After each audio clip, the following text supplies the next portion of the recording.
Hello, everyone, and welcome to what is going to be episode 1 of the campaign updates.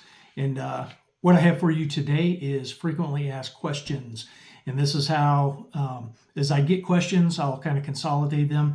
And then not only if I'm talking face to face out in the community with folks, I will obviously answer questions there. But then as I get them, I'll come back and we'll do videos on it.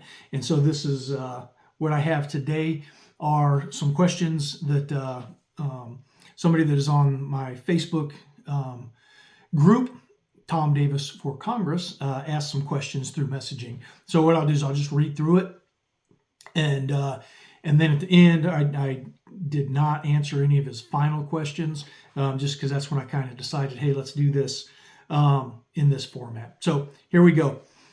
He starts off with, and then so I am running for the 4th Congressional District in Tennessee, a seat which is currently held by Congressman Scott DesJarlais. So that's who's referenced in here.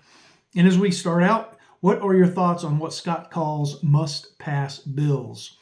Are there bills that must be passed regardless of what is in them? And you'll hear it here, but Stephen is our guy asking questions. Stephen, thank you for taking the time to ask the question. There are no must-pass bills. The first consideration for any bill is whether or not it falls under the scope of the Congress as set out in the Constitution. Then, for or against based on their merit. He gave me a 1 heart on that one, and then proceeds to ask the next one, which is 2, national security versus individual freedom and privacy. My answer, individual freedom. Those who would give up essential liberty to purchase a little temporary safety deserve neither liberty nor safety. That's Benjamin Franklin. Then he asks, ready to beat Scott? My reply, yes. And then the next set of questions, he says, let's forget the obvious and boring topics like guns and border security. What are you offering to slash and repeal that helps the average first-generation family farmer, homesteader, homeschoolers, extra small business owner? And it says, feel free to add my questions to your answers. Feel free to add my questions and your answers to your website, frequently asked questions, FAQ. P.S. Your website is hard to find in search results and the name is too long. If you could get a shorter name, it would help. I'll try to get you more Facebook followers. So I appreciate the effort there to get more Facebook followers. That would be super helpful, and I do appreciate it. I don't know Stephen, but that cracked me up. My name is my name. It is what it is. I do understand in the as far as marketing that it's a little bit long, but it is what it is, and that's what we're rocking. I had as I went through the process, there's a whole bunch of other things that I had in mind that were a lot longer than that. So Thomas E. Davis for Congress.com is long, and I'm tracking it's not showing up, but as more people search it, I get more traffic, it will kind of work itself out. And then as I get more followers on Facebook, and then just it's more, to me, it's more driving the traffic itself there with my handing out cards. I do have a QR code for that. So but no, I do appreciate the feedback on it. That's just where I am with that one. So there we go. And then ask about, feel free to add his questions and my answers. I'm not going to do one on the website, but what I am going to do is answer these questions and consolidate them here on YouTube. And then eventually I will probably transition over to Rumble. So that being said, the next one, what are you offering to slash and repeal that helps the average first generation family farmer, homesteader, homeschoolers, and extra small business owner? I'll start with the extra small business owner, and I will say my repealing of the 1934 National Firearms Act and the 1968 Gun Control Act. That would take care of a lot of problems for extra small business owners. One here in particular, there's been a friend of the channel, or not of the channel, but of the campaign, and just me personally as a friend. It's a local gun shop, and I believe that repealing those would relieve a lot of the burdens of tracking us as citizens and our purchases of things, i.e. firearms. So that would be one that goes back to my boring topic of guns. Another one to specifically address really some of these other ones, the first family farmer homesteader. Let's talk about the FDA defunding that and just dial it in and be very clear on legislation that does go into some of these regulations. If you haven't ever started a business, especially I would myself starting mine, some of the regulations involved, the tax stuff you have to file, LLCs you have to purchase. A lot of this is just funding the bureaucracy. So to me, let's start cutting out of some of these administrative bureaucrats. So pick something, homeschoolers, the Department of Education. Are we better served? And this is federally. States should be left up to their own methods of getting an education for our population. The federal government, I see there's a slight need. Let's give some general guidance as far as 1 through, or even K. It might be a little soon, but 1 through 12, we should be learning the Constitution. We should be learning civics. We should be learning that what actual form of government we have. It is a republic. We can have a discussion about constitutional republic versus democratic republic, whatever, but it spells out in the Constitution itself a republican form of government. So it bothers me to no end. Democracy, threat to democracy. No, that's fine. It's a republic and a republican form of government. So we should be teaching people that, because they're either uninformed or they're intentionally misleading and putting out some nonsense. So there we go with that.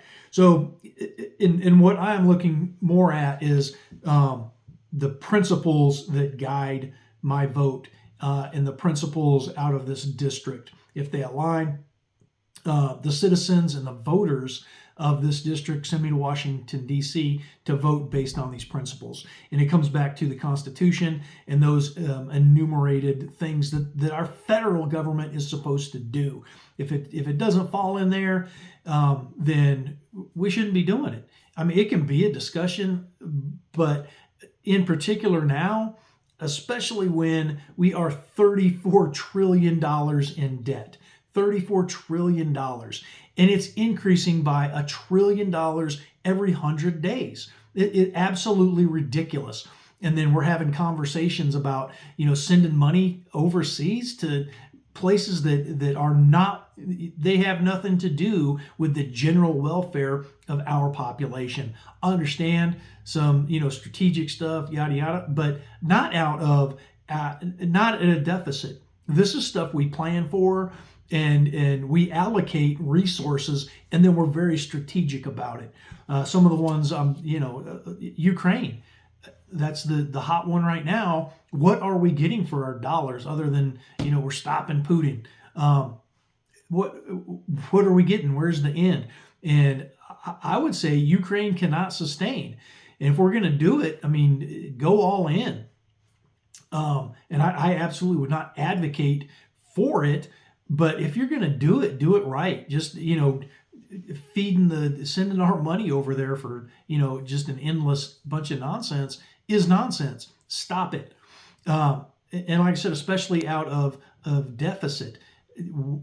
I wouldn't think anybody probably watching this, or most folks that I talk to, are going to go ahead and max out their credit card to help somebody in Kentucky to rebuild their own house. It's not going to happen.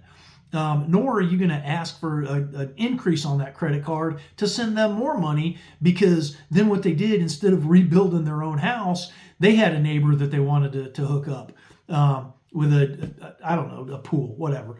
But it makes no sense to try and make us believe that this stuff is so ridiculously complicated. So all that to say, what you're looking to get from me as the representative is disciplined, principled voting, and that principle is on the Constitution. And then also looking at it, I am a Christian.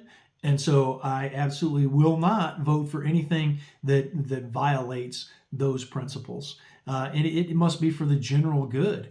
And that clause is not just meant that it's good for certain places, certain states. We should not be building sidewalks in New Jersey. They're not for the general good. That's a New Jersey problem.